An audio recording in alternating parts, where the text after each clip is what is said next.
Trump still has a tendency to be, oh, I have a mandate now. I can do anything. Maybe I am a god. That's how they all think, right? Not Trump necessarily. I mean, Trump is egotistical, obviously, but most people who are president are egotistical because why else would you run for president? So my worry is he'll go too far. And I think at the moment, his tariff thing might have been too far. I don't think we know yet, but that was my worry, that I have a mandate. I can do what I want. Who cares? And my worry is once you start getting there, you just start thinking there's nothing that can stop you. And my worry is Republicans will now go too far.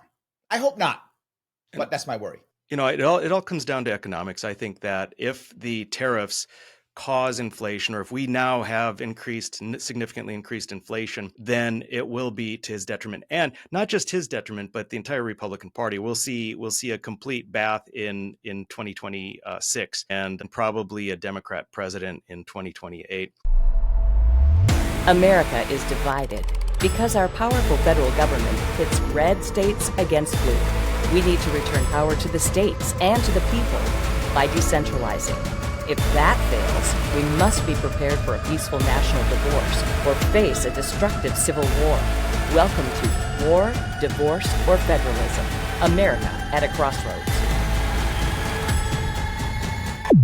All right, today on WDF, we welcome Larry Sharpe, entrepreneur, Marine veteran, and the most articulate libertarian voice New York has ever seen. Larry spent years battling the Leviathan from behind enemy lines, no doubt about that. We'll talk federalism, the case for decentralization, and whether it's time to stop trying to fix the empire and just leave it.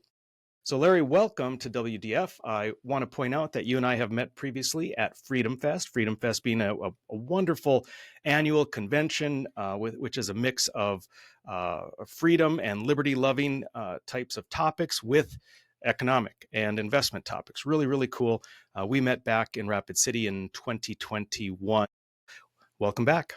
No, I'm happy to be here. And if I could put a quick plug in for Freedom Fest, it is this year, June 11th to 14th in Palm Springs, California. And what's awesome about it is that not only is it what you said, but it's also always ahead of the curve. Whatever you are thinking is going to happen, it happens first at Freedom Fest, then goes someplace else. Yep, absolutely true. It is ahead of the curve. In fact, I don't know how many years ago is when I first learned about Bitcoin. And I think, if I remember right, when at my first Freedom Fest, Bitcoin was about $400, and they were way ahead of the curve there. Yeah. But I'll be there. You'll be there. It's a great event. I encourage people 100%. To go. I know you've only got a few weeks to get your ticket, but it's worth it. Absolutely. Freedomfest.com, please. All right. So, Larry, podcast, WDF, War, Divorce, or Federalism. So I think, I decided to do somewhat of a niche podcast because it's something that... And you didn't want it to be at all controversial with war, divorce, or federalism. You don't want that. Well, you want to be a bit provocative, right? You want a little bit of a hook. True. And so the premise is, I believe very much that it's the centralization of government that is causing us to be so polarized, the red states versus the blue states. And so my thought is, if we talk about this, if we try and push the government to decentralize, give more power to the states, we can perhaps cool things down, be less polarized, and be more tolerant of one another. Now, whether or not that's likely or even possible, I don't know. And if it's not possible, then I think we need to prepare for a national divorce and have a good, productive discussion on that, lest we move to a civil war if we've not been prepared for a national divorce. My worry with what you've just said is, yes, I like the concept, but in practice, now I go from one tyrant to 50 tyrants, right? And if you look at how my state runs, New York, versus a state like California, very similar, my state is completely centralized in every way, shape, and form. There is actually, to be forward, there are lots of strings attached by the federal government. It's true, but it doesn't matter. In other words, the people who are in charge of my state happily accept those strings. The leadership in my state, more strings, all good, just keep giving us money. What winds up happening is when you centralize, it becomes one massive grift.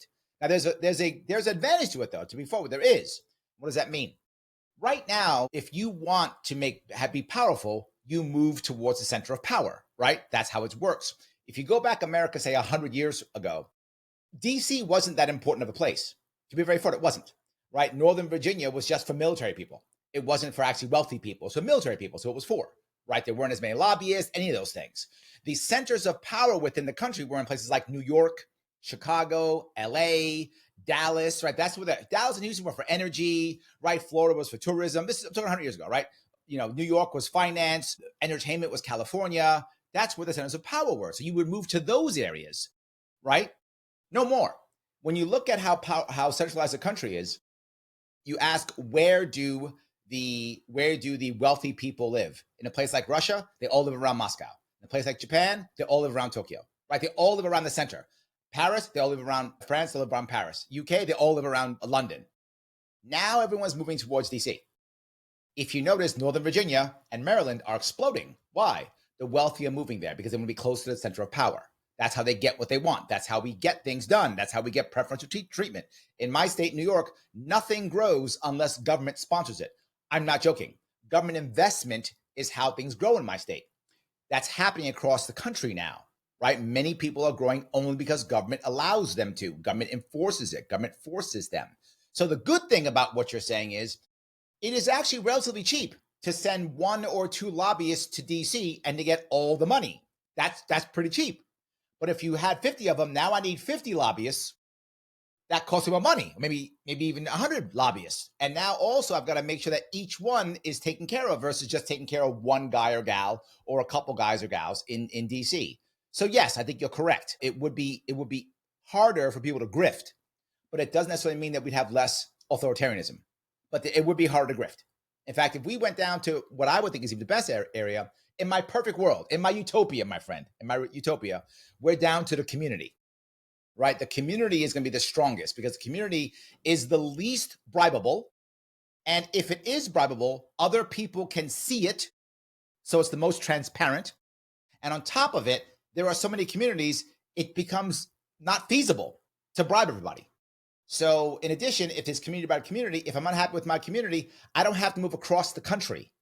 I can move to the next town. So I would prefer a community, but I understand your point completely. Did I go too far on that? I'm sorry. No, not at all. Not at all. Being a libertarian, decentralization is kind of a central thesis to everything libertarian, right? True. So it seems to me if we get to a smaller unit, for instance, the republic, right? U.S. is a republic. And I don't know that historically there have been republics that have survived that have been this large. A republic is inherently designed to be somewhat smaller because you start to get so centralized and the people are so far removed from the power that it starts to break down. So I would argue the opposite. I think the republic is the way you deal with a large organization. Otherwise, you have direct democracy. Like direct democracy can work at a local level. I mean, it does in certain areas. There's some parts of the country that are actually direct democracies, depends upon where you are, what you're voting for. In certain parts of our country, we are a direct democracy. But you're right, the nation itself is a republic, but because it's a nation. I mean, in theory, with technology, could you have direct democracy now? I mean, maybe. I don't know if that's feasible, but in theory, maybe it is. But you're right, we're a republic. I think you go to republic for 2 things. 1, when you are too large, right? But 2, also in theory, doesn't work in practice, but in theory, when the challenges are so great, the individual citizen is not able to know everything, so they entrust someone who they vote for to support them or represent them, and that person is supposed to, in theory, not in practice, sadly, be able to be savvy and smart and, a philosopher king type and be able to fix things. Right. Yeah, it's very interesting because, democracy, no matter how small, I think is ill-advised, right? I think democracy is a horrible idea unless you're talking about a family unit. Not horrible. No, not at all horrible. No. A democracy is not horrible. A democracy I've heard defined as 2 alligators and a sheep deciding what they want for lunch. Correct. And you said horrible. It's not horrible. It's not the best. It's not great. I agree, but not horrible. I mean, a monarchy is worse, right? A fascist state is worse. Communism with no real democracy, worse. So to say horrible is an overstatement. It's not horrible. Are there better ways? Sure, absolutely. But it's not horrible. If I have a choice between living under North Korea's democracy or America's democracy, I will take America's democracy. And I don't have democracy, be very clear. Where I live in New York State, in my city, I have no say in my government. And I mean none. Literally how we work in New York City is we're a 3-to-1 Democrat to Republican state. In my city, we're 6-to-1 Democrat to Republican. And we have primaries, not open primaries. So I can't vote in a primary. And the Democrats always win. So I'm not a Democrat. So I have no say. Literally, I have no say. Where, in fact, you might go, well, Larry, you could run. I tried twice, and I tried to fix the system, and I failed twice. I went to court 8 times. I dropped $1 million that I raised, plus 6 figures of my own money, and 2 years of my life, twice trying to fix this. I couldn't. So I had no democracy. In fact, the Republicans, to be forward, haven't run a candidate locally in my district in about 11 years. They don't even run a candidate anymore. So whoever wins the Democratic primary is the it wins, and I can't vote in that. And that is at my city level, at my county level, at my state level, and the federal level. So I literally, not jokingly, no hyperbole, I have no say in my government. I have to hope that I get people who won't completely destroy me. Larry, when you hear the term national divorce, what's your instinct? Does it give you a sense of hope? Does it sound dangerous? What are your thoughts? I think talking about it is wonderful. In practice, terrible. Let me tell you why I think it'll be terrible. Because we're not really states anymore. The problem is we are balkanized, right? Divorce would be like, it would be similar maybe to the Yugoslavian Civil War, or maybe even the divorce of India and Pakistan, which ended up in about 1 million people dead. So something like that. The reason is every state, and most people don't know this, with the exception of perhaps Hawaii and Rhode Island, with the exception of those 2 states, every state is actually red. The problem is, do you have urban areas that are deep enough to turn it blue? But if you go across the country, except for Rhode Island and Hawaii, who are actually blue because they're so small, every state's actually it's a red state. New York State, the bluest state in theory. If you look at it, it's red across everything, but it has blue dots within it that make it democratic. And you are now finding more and more states that are becoming so urbanized that the large city or cities has the vast majority of the population. Illinois, Chicago, I think has more population than most of the state. I think 60% of the population. New York City has half the population of New York State. So the urban centers control everything. So what are you going to do in this divorce? The urban centers all want to stay blue. And the people who make all the food, they want to stay red. Now what happens? The people who finance everything want to be blue. The people who make everything want to be red. Oh, how do you deal with that? And I fear that will not go well, is my worry. But I think talking about it is great. And you might say, well, wait a minute, Larry, if you're worried about it, why do I want to talk about it? Because I want to spur people into action before we get there. So if we talk about it, I hope we will spur people into action. I still think it's salvageable. And maybe I'm foolish. Maybe I'm over optimistic. I don't care. I accept all those. Maybe I'm naive. I accept that title too. But I don't want violence. I don't. I'm not afraid of violence. I'm a Marine. I'm not afraid of violence, but I don't want it. I know the toll it takes on families, on communities, on people, on the national psyche. The damage is harsh. So I would like to avoid violence. I'm not saying you're wrong when you say we're headed that way. We are clearly headed that way. That's obvious. We're headed that way. And I would like to stop it. And I think the actual answer is going to sound cheesy, is actually hope. When people actually have hope of change, that's when they actually change. People say all the time, Larry, how bad's New York got to get before you guys change? Doesn't matter. Humans will stay in horrible situations forever. It's actually a thing called learned helplessness. They've written books on it. It's actually a real thing. Look at the Russians as they spent 300 years on the Romanovs, right? Minor rebellions, but nothing real, until here comes Lenin. Lenin goes, I got this hope. What? It's called communism. It'll be great. Trust me, bro. It'll be awesome. And the people said, oh, there's some hope. And he said, on top of it, guess what? There won't be that much violence. There was. And we'll kill all the rich people you hate. And they went, oh, we love that. Can we also have food? And he went, food. Did I tell you we're going to kill the rich people? Did I tell you that? Make sure we're going to kill the rich people. You like that, don't you? And so they all said, we love hope. And they all became communists because of hope. That was the issue. Look, you look at the two of the most popular politicians of the last 20 years. It's Trump and Obama. And both gave Americans hope. Literally, Obama said hope and change. And Trump said make America great again. This is a left and right aspect of hope. And when people have hope, they want to move forward. We have to be able to find hope in freedom. Sadly, for most Americans, freedom and decentralization, it actually creates a lot of fear. And we have to make it create hope. And we have not done a good job of that. However, we do have a bright spot, I think, and that is Javier Milei in Argentina. that does give us a bright spot of some hope. He did what he did with his chainsaw, did all his stuff, and they are better off. Now, there was some struggling. I don't know if you followed Javier very much. There was struggling in Argentina. It was not easy, and some people were hurt. That's true, and people don't like him will tell that. And I admit, yes. And a year later, they are way better off. Agreed. Way better off. Agreed. So I think there is some hope, and that has to be our goal. So you're just a bit more optimistic, because I think generally speaking, people would much prefer that we somehow resolve our current situations, keep America united. It's just, I think for most of us, it's the degree to which we think that's possible. Correct. And I think that, I'd like to regain a little bit more optimism like yourself, Larry. So I want to go back to one of my most favorite quotes, and it's Supreme Court Justice Louis Brandeis.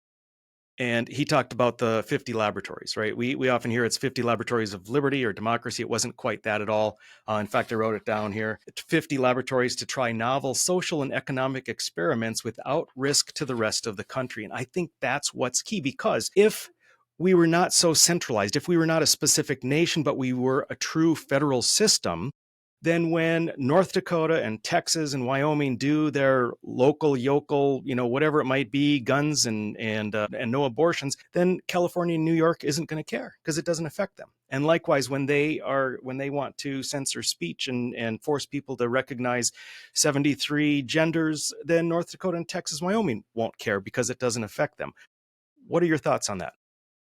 I think the concept is beautiful, but we blew that a long time ago. And I do think we want to start moving back towards that. I do. I think it's a wonderful idea. I want to go back the way we can only do that if we begin to start at the grassroots. The damage that has been done over decades.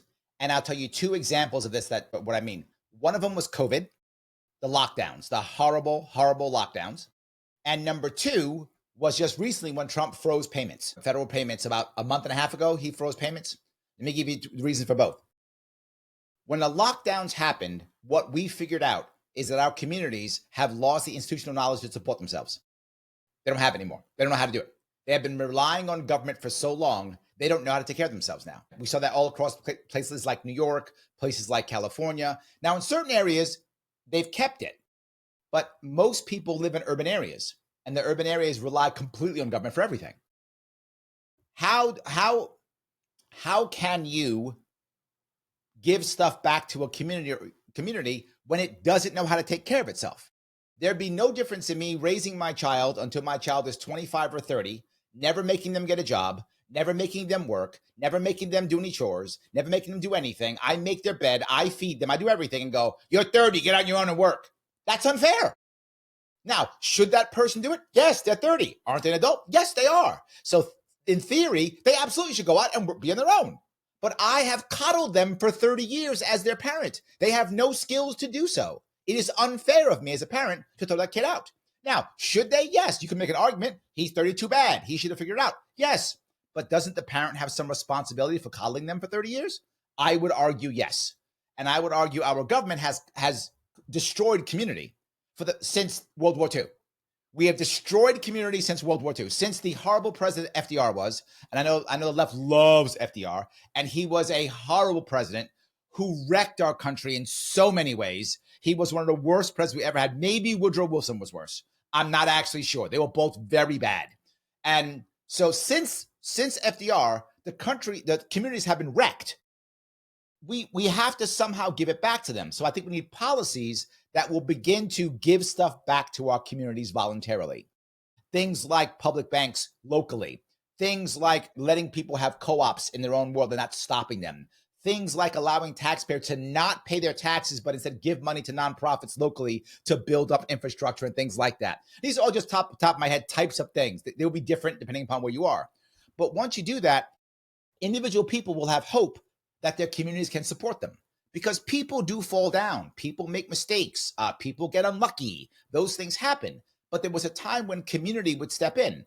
And when community steps in, right, if I get into trouble and my community supports me, I feel loyal to my community. I want to pay it forward. I want to give it back, right? I'm going to support. Now, when you fall down, Rick, I got you. You had me when I fell down. I got you when you fall down. We're good. But when government does it, it's an entitlement. I deserve it because I'm an American. Give me my check. That's what happens. And there is no pay it forward. There is no law to the community. We just get our check from invisible government, and that's coming from the rich people who are all evil because they're rich. So I think that's the issue. We have to make sure we build out communities first. Now, the second piece I'll bring up is Trump ending all the payments. There were 12, if I'm mistaken, 11 or 12 attorneys general who tried to sue him about this. Why? Their words, not mine, their words, we rely on this money to feed our children. We rely on this money to educate our children, to build our roads. Why are you proud of that? You should be embarrassed that as a state on your own, you cannot support your own people. So, Rick, you're saying give back to the states. The states can't. They don't know how. They don't have the cash or the infrastructure to support their own people because they've been on the teat of the federal government for years. What we found out from that time is give or take about 1/3 average of every state's budget comes from the federal government. 1/3. That's where we are now. So you've got to cut that teat also. And we've been giving them that since World War II. We've been giving the states money since World War II, and we've been doing it now. It's going to coming up, what, 100 years, coming up at 80 years, whatever it is. It's like 80 years now. We've been giving them this money. That's 3 or 4 generations that we've been supporting these states and breaking them of being able to work on their own, being completely tied to the federal government. So I want to go where you're going. My worry is we have to go slow because it's taken 80 years to get us here. Yeah. Well, but that's really inherent with the centralization problem, is that we send, instead of sending more money to our own state to take care of its own needs with the people, we send it to a bureaucracy in DC. Correct. They waste a good portion of it, and then they send it back to the states with strings attached, which further causes us to lose our sovereignty or independence. We pay to be enslaved. Yes. We pay to be enslaved. Yes. Absolutely. And right. I want to underscore what you said. We have, I forget how you phrased it, but we've become sort of atomized. We've lost connection with our communities. Yes. Because now, through these last 80 to 100 years, we have become dependent on the largesse of government. Instead of relying on our neighbors and our family and our friends, our religious leader, our local clubs, we now rely on government. So not only has it required or caused us to be dependent, but it's stolen from us. It's stolen our ability to be charitable, to teach our kids what it means to be part of the community and our responsibility in the community. Because what we say now is, well, listen, I pay taxes. That's what I pay taxes for. They take care of it. So I just want to underscore what you're saying. That is a huge, huge component. But I want to challenge you just a little bit, Larry, because please. I get where you're coming from. It has been 80 to 100 years of making the states dependent on getting these. And I was a state legislator for 10 years. And in my very my very first session, we passed, I introduced a study to look at how much money was involved in the strings attached to receive this federal money. And it's quite shocking. But the talk about how it's going to take a long time. You've talked about that. We need to unwind, essentially, this dependence of the states. On the other hand, you admire Milei, who took a chainsaw. So which is the better way to go? Wouldn't it be ripping off the Band-Aid maybe slightly better? Yes. However, there's a yes, but a however. That's my earlier point. There's no one who has created hope yet. What Milei did so well, his skill set was his communication. That was his skill set over anything else. There's tons of people who are libertarian. They're all over the place. There's some people who think, I'm more libertarian than you. They're everywhere. I can get them everywhere. They're nothing. They think they're so special. They're not. They're everywhere. But what Milei did is he communicated well to his people, and he gave them hope. That's what he did well. That was his skill set. We don't have that. Right now, Trump, with his tariffs and his this and his that, he's communicating terribly. People are worried. It's why he's losing his popularity. It's not because people even understand what his policies are. They don't. He's not communicating well. He is failing. His team's failing at that. If you get someone who can communicate hope well, Rick, I'm fine following the Milei model. But here's what most libertarians do. We just got to do it. Be selfish is good. Whatever. They say the worst horrible stuff you could imagine and wonder why nobody wants to follow them. I'm saying, let's go back to community. I don't even use the word anarchy. Because when people hear the word anarchy, they think chaos. I use the phrase voluntary society. It's the same thing, but one is hopeful and one is we're shooting each other in the streets for gas, right? And I don't want to do that. I understand that communication is more important than policy. Communication is more important than your philosophy. If you don't communicate well, it doesn't matter. As a leader, and I teach this my day job is I'm a business consultant. I teach this when I'm dealing with leaders and when I'm dealing with in classrooms, whatever. When you're a worker, you're only responsible for the accuracy of your communication. That's it. Did you say the truth? Did you say it accurately? That's all that matters. When you are a leader, you're responsible for the results of your communication. Now, also accuracy, but results now. If you don't get what you want, your communication failed. And libertarians, liberty-leaning people, anarcho-capitalists have been terrible at communicating. The exception has been Milei in Argentina. He communicated it well. The people got behind him. They believed in him. They went through the pain because there was pain. We can't get people to go through the pain now with Trump, and it's only been a month, 2 months. There is something turning them. Now you're going to tell me I'm going to go tell the American people, oh, yeah, we're getting rid of the Department of Education? You saw they were like, my kid's going to be stupid. Now, don't get me wrong. It's a great idea to get rid of the Department of Education. Yes. A great idea. It is a terrible organization. It should have never been built. It's a terrible but it doesn't matter what I think. I know it's true. The average American goes, how's my kid going to know how to read? Now, my response is, your kid can't read now. So please stop. Your kid can't read now. This dystopian future you speak of is today. So please stop that. But my point is, I do that as a joke, and I make people laugh, and I communicate in a way that gets them to go, oh, wait a minute, maybe you're right. Most politicians don't. So you are correct. You have to bend it off. I'm agreeing with you. But two things have to go along with that. One is policies to allow the communities to pick up, right, whatever the government leaves. Because to your point, the more you add government, the more you remove community. They're directly related, right? More government, less community. So you've got to support more community to pick that up, number one. And number two, you have to communicate well. If we do those two things, I'm good with you. Okay. The problem is we do neither. Right. We just go, get rid of it. We just yell, get rid of it, and say, I'm more libertarian than you. One thing I think is so rare with Milei is his expertise and his knowledge. I mean, he's an Austrian economist, but he frames things in a very populist manner. Correct. Yes. So it's amazing because you can inflame the population to support you with actually doing the right thing. So it's very admirable. So let me ask you, Larry, we're talking— That's my point that I want to bring up. Most people don't discuss his communications. Rarely do you hear that.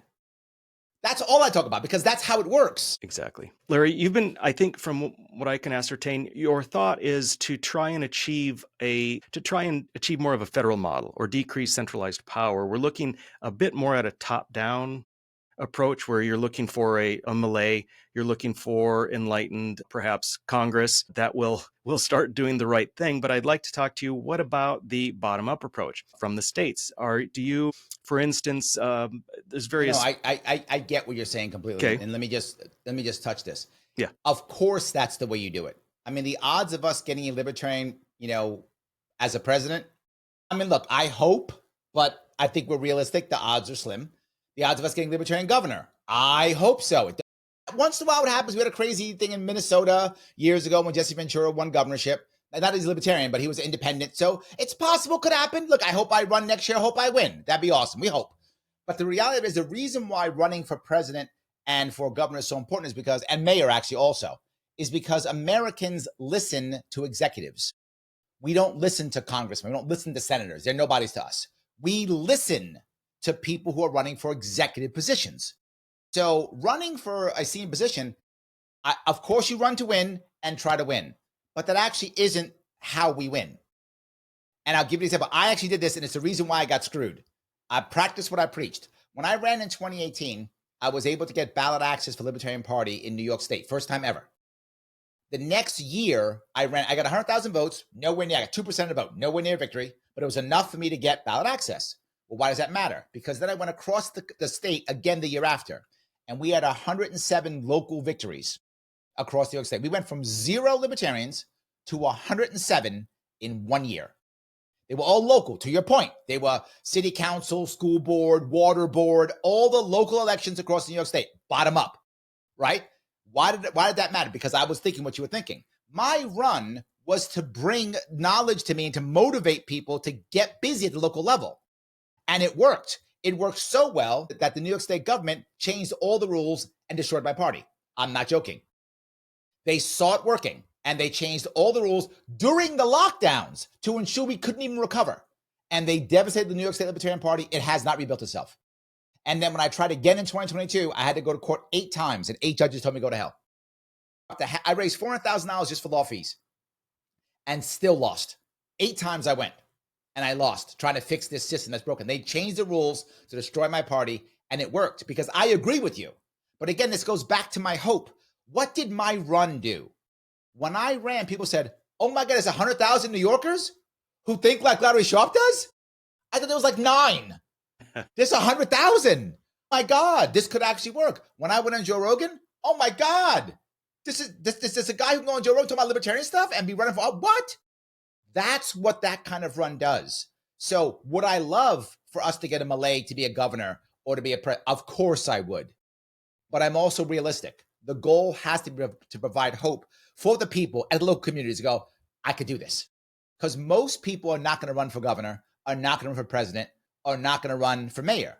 But will they run for water board? Yeah. Will they run for school board? Yeah. Will they run for city council?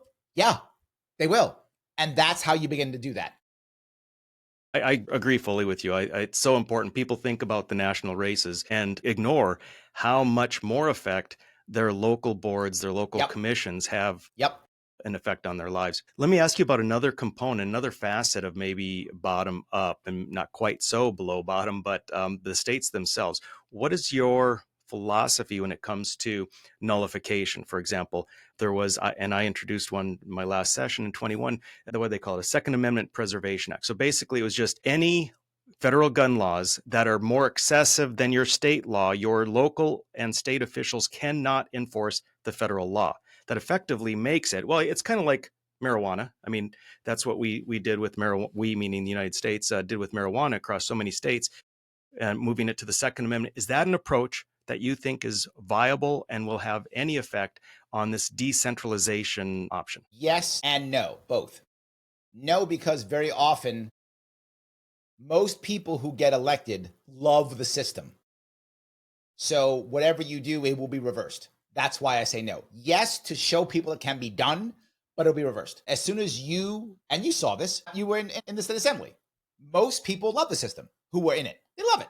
So they're going to go back to trying to fix the system to the best of their ability. So, and also only certain states will do it. And the states who will do it are already, like, if you're going to be a Second Amendment state, like a New Hampshire as an example, you already are doing it. New York's not doing that. California's not doing that, unless it's for left-leaning stuff, like we'll be a sanctuary city for immigrants all day long. Not for Second Amendment. We'll never do it.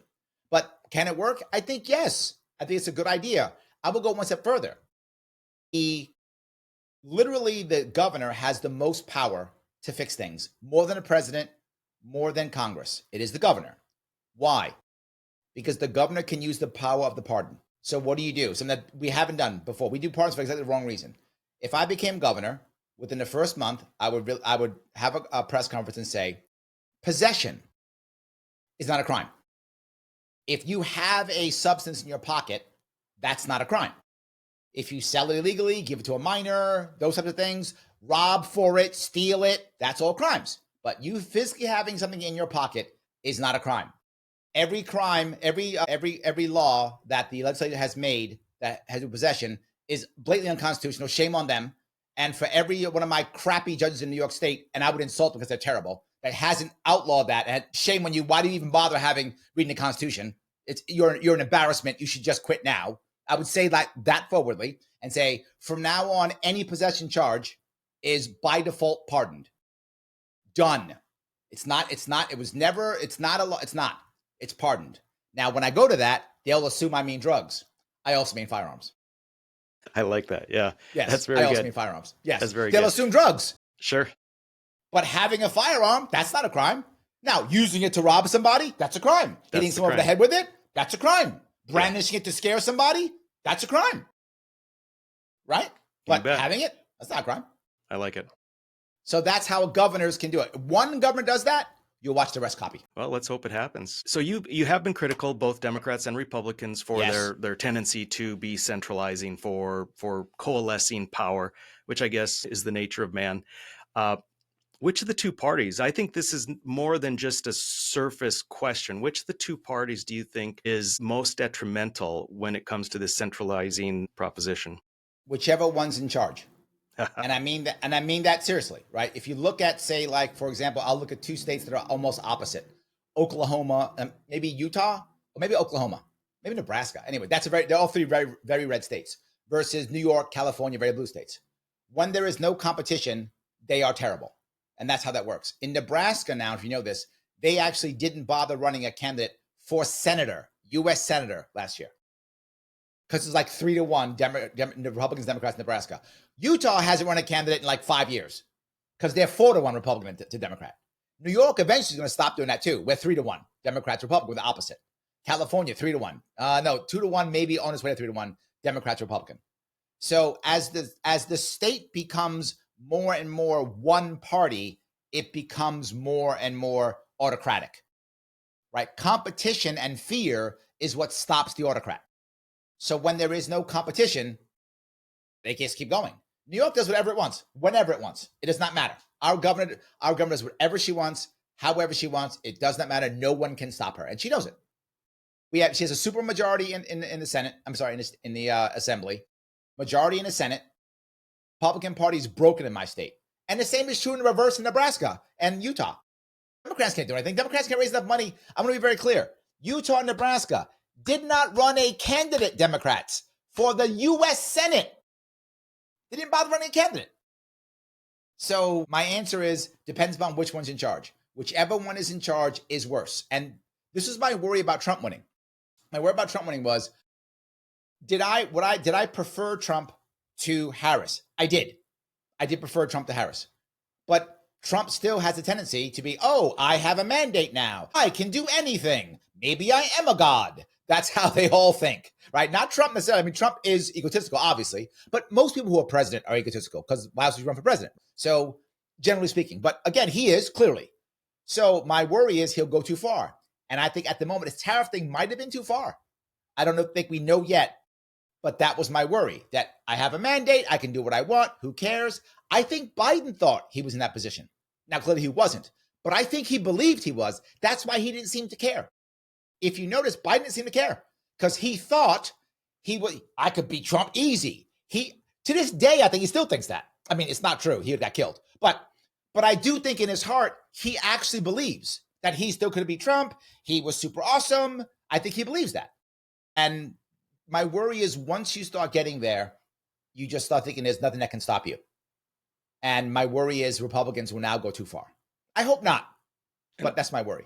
You know, it all comes down to economics. I think that if the tariffs cause inflation, or if we now have significantly increased inflation, then it will be to his detriment, and not just his detriment, but the entire Republican Party. We'll see a complete bath in 2026, and probably a Democrat president in 2028. So you talked before about how various states only run one party, even for something as important as their U.S. senator. And if we combine that with the idea that incumbents are always getting elected, I think it goes to a general apathy or ignorance of the electorate at large, just kind of doing the check. If we take that idea and we combine it with what you've previously said, something to the effect of culture precedes law. And I think that if we look at the desire to decentralize and the benefit we would derive from that, and if we take a populace that we know currently is not necessarily fully engaged, how can we change culture to appreciate the importance of decentralization so that the law changes follow? There are two parts we have to get rid of. One of them is the idea of the at least mindset. The at least mindset says, well, we should give everybody Medicare for all. Why? Well, at least they have something. That's the answer, right? At least they have something. And again, the average person goes, yeah, you're right. So that makes sense to people, right? So let's do that. The problem is once we do that, we never stop anything else. We never get any better. We just accept at least forever, right? It's not a Band-Aid. It becomes the solution. If you were telling me, I don't believe this at all, but theoretically, if you were to say, we've got to find an answer for our medical solution, let's do Medicare for all for 2 years, and then we'll wean it off to this new privatized message. Now, that's never going to happen. I don't believe it at all. But in theory, again, I'm talking theory versus practice. In theory, if I honestly believe that, I might be open to a Band-Aid, right? Maybe I would be if I had any confidence that it was just a Band-Aid. It's never a Band-Aid. It's the real answer. That's all they want, because that becomes a complex, industrial complex, always. In New York City, we had a homeless industrial complex, a migrant industrial complex, right? We keep having industrial complexes. Now we have a medical industrial complex, a pharmaceutical industrial complex. It's all about grifting, so it never changes. So how do we fix this? Again, it's the idea of hope, right? Here's the problem. When you say to somebody, we're going to get rid of, again, we need to get rid of Medicare or Medicaid because we have to have a better system. They go, okay, what's your system? Well, the market will fix it. That's what libertarians say. And when someone hears is, I'm scared. And then a response they get all the time is, you haven't seen the polls, Larry. You look at the polls. People love Medicare and Medicaid. True. When you compare it to nothing. Yes, that is correct. When you compare it to nothing, they do. So you get nothing or Medicare. I will take Medicare, please, versus nothing. Yeah, of course. But here's and they go, see, people love it. No. They love it compared to nothing. But where's the best systems in the actual world across every culture? The systems the wealthy have. The wealthy don't use Medicare. The wealthy don't use Medicaid. I know, I live in New York City. It's a two-tiered system. All the best doctors are private doctors. All the wealthy people go to private doctors that pay with a credit card or a check. They all do. So I have two choices. Medicare for all, which will never end private doctors because the wealthy will always go to private doctors. What does that actually mean? It's not Medicare for all. It's Medicare for y'all. It's not Medicare for all. Medicare for y'all. Y'all get Medicare. I keep my private doctor. Y'all get that. Not me. I'm not going to them doctors. You kidding me? That's what it actually means. But they don't tell you that. So what do we want to do? We have to show people that they can get the same care the wealthy get. We want to give everybody the wealthy people products. Everybody. And this is how in the private sector, it's worked all the time. You remember this. I was just talking to a guy about this. You got some gray hair like me. You remember when cell phones first came out? When cell phones first came out, only the rich Wall Streeters had it in their car. It was a wire in the car. Remember that? That's what it was back in the day. Then it was that big brick that cost like $3,000 or whatever it cost. I forgot. Right? Yes. What do we do? The private market said, you know what? I want to put a phone in everybody's hand. And even the poorest American has a cell phone, right? So what we want to do is do that with medical. Do that with schools. We need better money for schools. Do the wealthy go to public school? No, they go to private schools. They go to private schools. So why can't we pay for schools? In New York State, we drop over $35,000 per year per kid, the highest in the world. The highest in the country, the highest in the world. And we rank maybe 20th when it comes to things like graduation rate. If we were ranked number one, I'd be okay with it. We're not. Right? And graduation rate, what a horrible metric. That means nothing. Correct. But reading. My mayor of New York City 2 years ago literally said, I'm not joking this, you can do your homework and send this out. He said, we're going to start teaching our kids to read in New York City. What have you been doing for all these years? I thought that was the whole point. What? We're going back to phonics. That's New York City schools. We weren't teaching phonics. So yes, that's literally true. But my point being, the average across New York State yearly tuition for private school is $7,000. We pay $35,000. The average for private is $7,000. Now, if you're super wealthy, like some of the people in New York City and Manhattan are, you're dropping $20,000-$30,000 a year. And that's not even college. But the average person wants to go to, say, a parochial school, wants to go to Catholic school, a private school. Here in New York City, we have a lot of Greek schools, Greek Orthodox schools, whatever. In fact, we actually, by the way, have the only Greek Orthodox high school in the country. You have that in New York City. So yeah, so those schools, they're like $6,000-$7,000 a year. Well, imagine if we weren't, to your exact point, sending $35,000 to New York State every year, plus whatever we get from the federal government to have strings attached, and just said, hey, take your money back and create some local schools. Yeah. So I went long, I apologize. But anyway, I just want my point was, I think you're right. We can do that. But again, we've got to have hope. We've got to have people locally figuring this out. We've got to have people knowing they can do it. People think if I get rid of the Department of Education, my kid can't read. They believe that. They think if I don't have government health care, how else can I have health care? But here's the reality. Every single thing in America that has been run by government, prices has gone up, service has gone down. Everything not, prices has come down, service has gone up. And here's what we've done in America, which is terrible. We have made necessities expensive and luxuries cheap. The exact opposite of what's supposed to be. That's our problem. That is our cultural issue. But mentioned culture, that's our cultural issue. Now, why are necessities expensive? Because we were so worried about necessities, we gave all necessities to the government. So we did. Everything's run by the government. So it's all expensive. We can't build anything unless the government says so.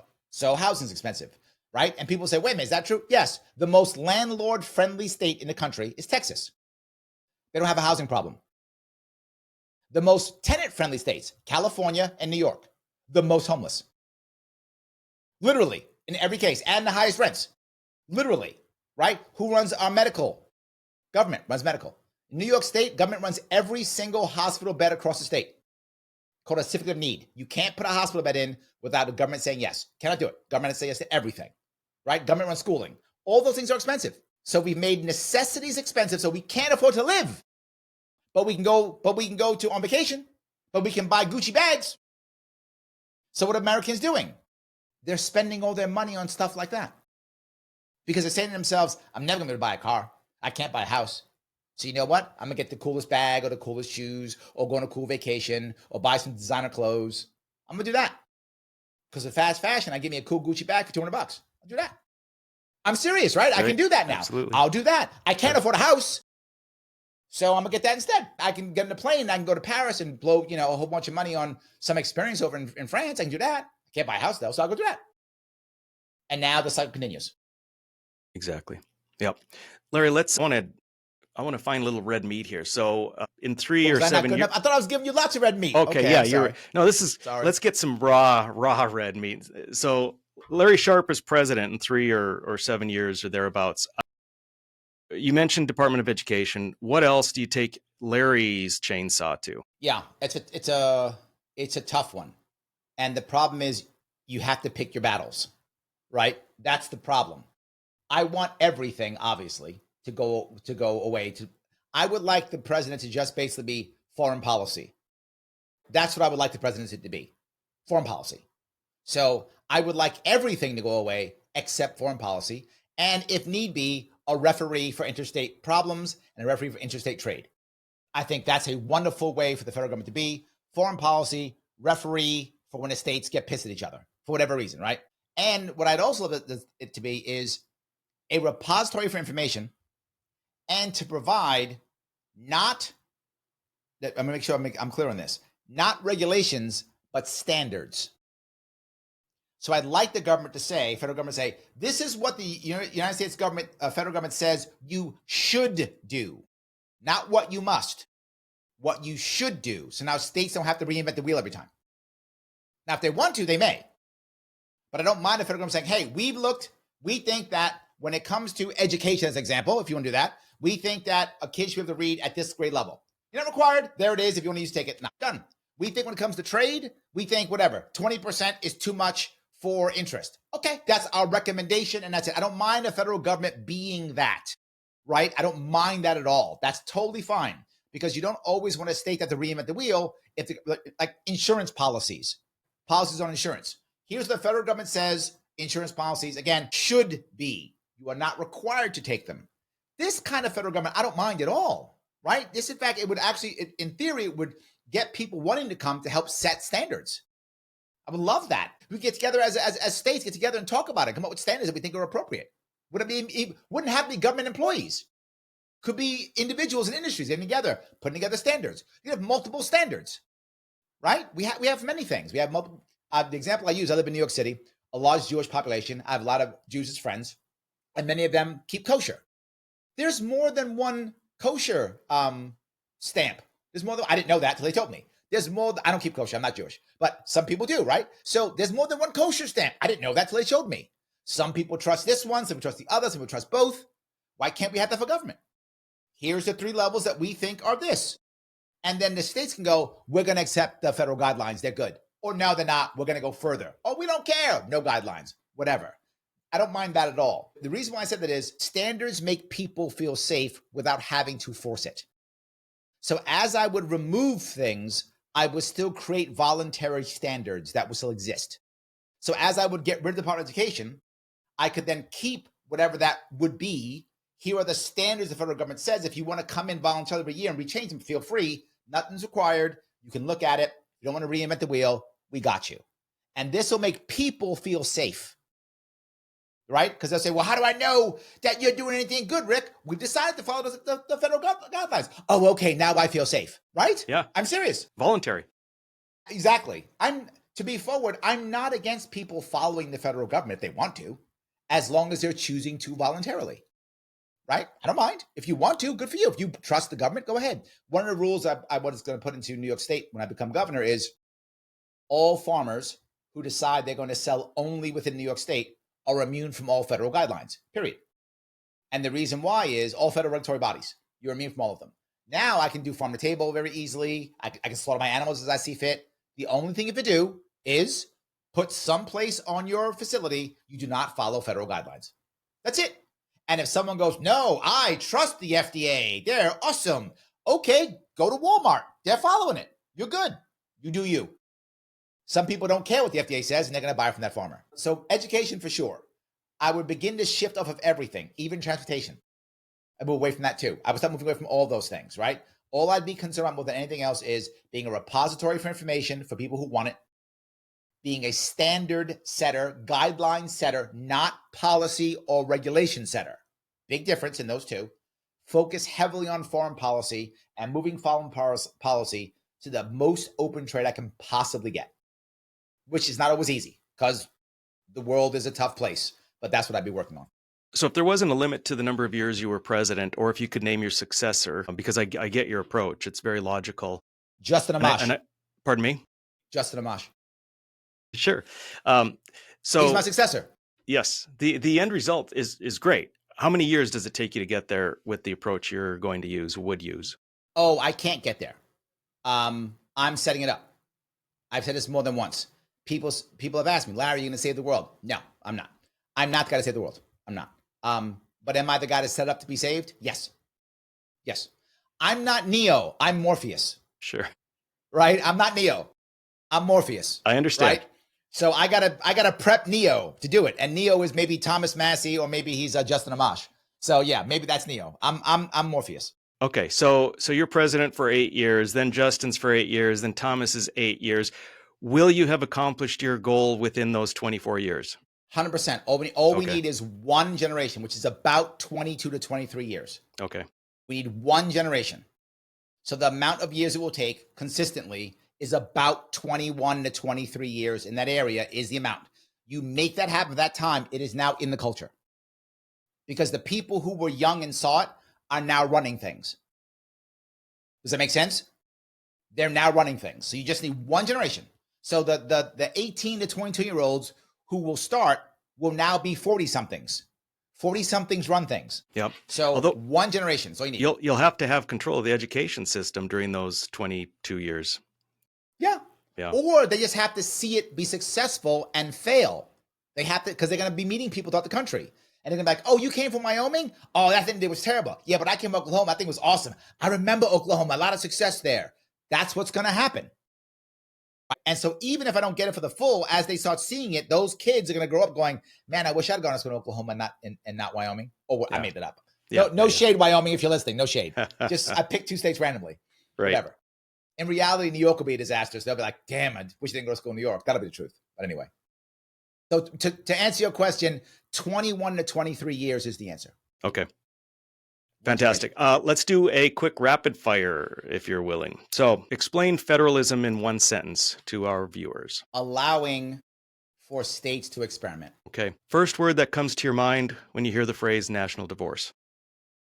Pain. True or false? America is too big to govern as a nation. False. It's possible, just challenging. Okay. Which state secedes first?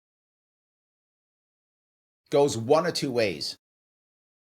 California or New Hampshire. And you see the two opposite ways. Yep. California because it can survive on its own. Right? It can survive on its own. It could just leave and become its own country if it wants to tomorrow. 40 million, probably about 35 million people at that point because it's losing people left and right. Ash, which is it has because it still has tech sector, which is losing to Austin, but it still has. And it still has, at the moment, entertainment sector, but it's losing that also to Georgia and to Canada, believe it or not, those two. But assuming that it can hold on to those, it has got a shot of still surviving. Then once it creates its own Fed, it has a big enough economy that it can start printing its own money. So it can actually survive on its own. And it doesn't have water, but it'll just buy its water because it has money. It also has many military bases, huge population. If it can't get its own money, it'll just invade Utah and take it. It'll just invade Colorado and take it. So Colorado could act, California could survive on its own. So California, or the opposite, New Hampshire. New Hampshire has amazing Second Amendment laws. It has a population that is prepared to be on its own in general. It's hard to invade and take over. The people themselves want to be separate. So, they are the live free or die state. Yeah. So very strong liberty state legislature as well 100%. At the moment. Yes. So New Hampshire or California, depending on where the country goes. Yeah. That was a good, thoughtful answer. Larry Sharpe, it was great to talk to you once again. We're batting 1,000, my friend. There we go. Absolutely. All right. So if anybody wants to see what I'm doing, they can head over to Sharpe Way. The Sharpe Way is my show. The Sharpe Way on YouTube, the Sharpe Way on Facebook, the Sharpe Way on Twitter. Enjoy. Perfect. Thanks, Larry. And I will see you at Freedom Fest. See you then. All right. Bye-bye.